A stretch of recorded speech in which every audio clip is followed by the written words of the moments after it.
Outlook perekonomian Indonesia.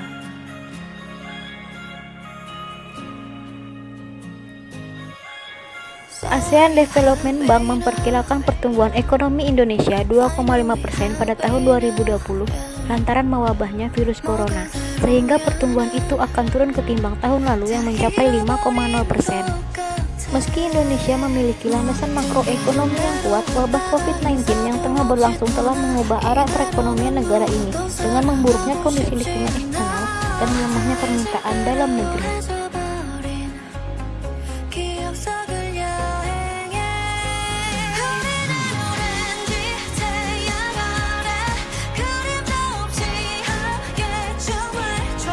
Winford, Direktur ADB, memperkirakan pertumbuhan Indonesia dapat kembali ke jalur pertumbuhannya pada tahun depan.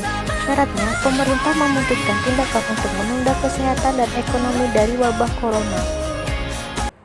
Menurut ASEAN Development Outlook 2020, pandemi COVID-19 bersamaan dengan penurunan harga komoditas dan gejolak pasar keuangan akan berimplikasi buruk bagi perekonomian dunia dan Indonesia tahun ini, terlebih dengan memburuknya perekonomian sejumlah mitra dagang utama Indonesia. Ekspor dan komoditas diperkirakan akan menurun sehingga menyebabkan defisit transaksi berjalan mencapai 2,9% dari produk domestik bruto pada tahun 2020. Seiring pulihnya taraf ekspor dan investasi pada 2021, volume barang modal impor yang lebih besar akan menyebabkan defisit transaksi berjalan tetap sama seperti pada 2020.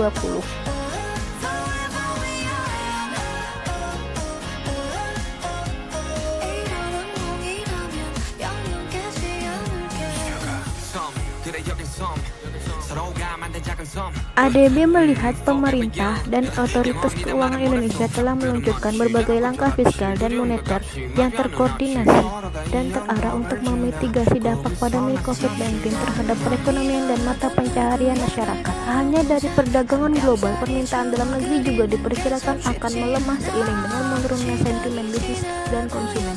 Namun sejalan dengan pulihnya perekonomian dunia tahun depan, pertumbuhan Indonesia diperkirakan akan memperoleh momentum dibantu dengan reformasi di bidang investasi yang dikeluarkan baru-baru ini.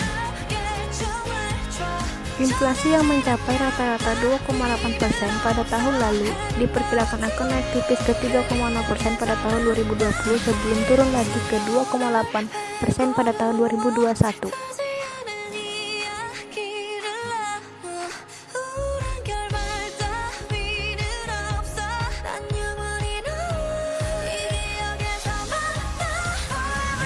Berdasarkan laporan ADB, tekanan inflasi dari ketatnya pasokan pangan dan depresiasi mata uang diperkirakan akan dapat diimbangi sebagian oleh penurunan harga bahan bakar non-subsidi serta subsidi tambahan untuk listrik dan pangan.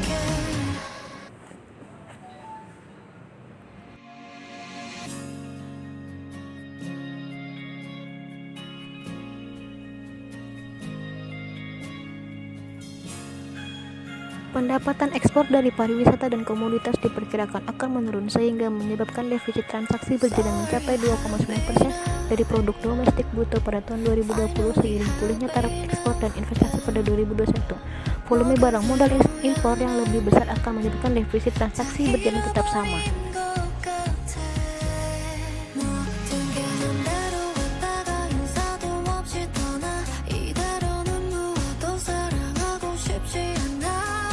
Secara eksternal, kata Winford, resiko terhadap proyeksi perekonomian Indonesia adalah wabah COVID-19 yang berkepanjangan, penurunan harga komoditas lebih lanjut, serta meningkatnya gejolak pasar keuangan.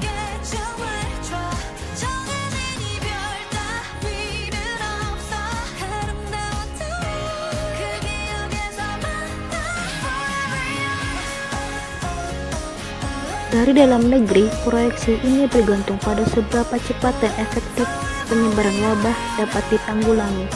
Keterbatasan sistem kesehatan dan kesulitan dalam menerapkan pembatasan sosial dapat memperburuk dampak pandemi terhadap ekonomi.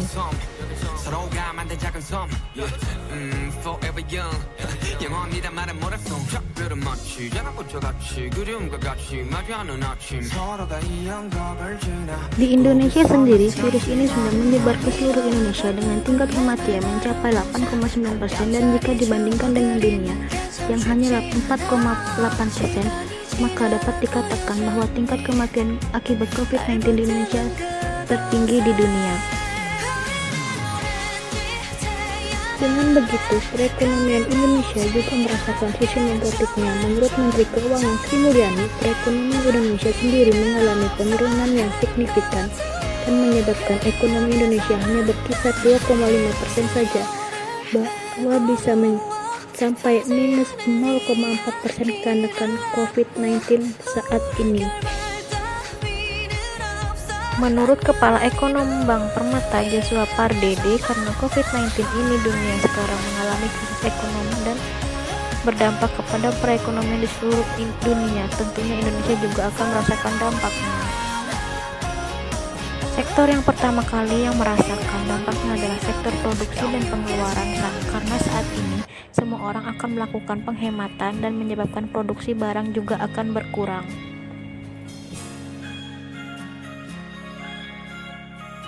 Sektor yang masih dapat menjadi pendorong ekonomi Indonesia menurut Joshua adalah konsumsi rumah tangga, walaupun menurut Sri Mulyani, sektor ini juga akan mengalami penurunan sebanyak 3,2%.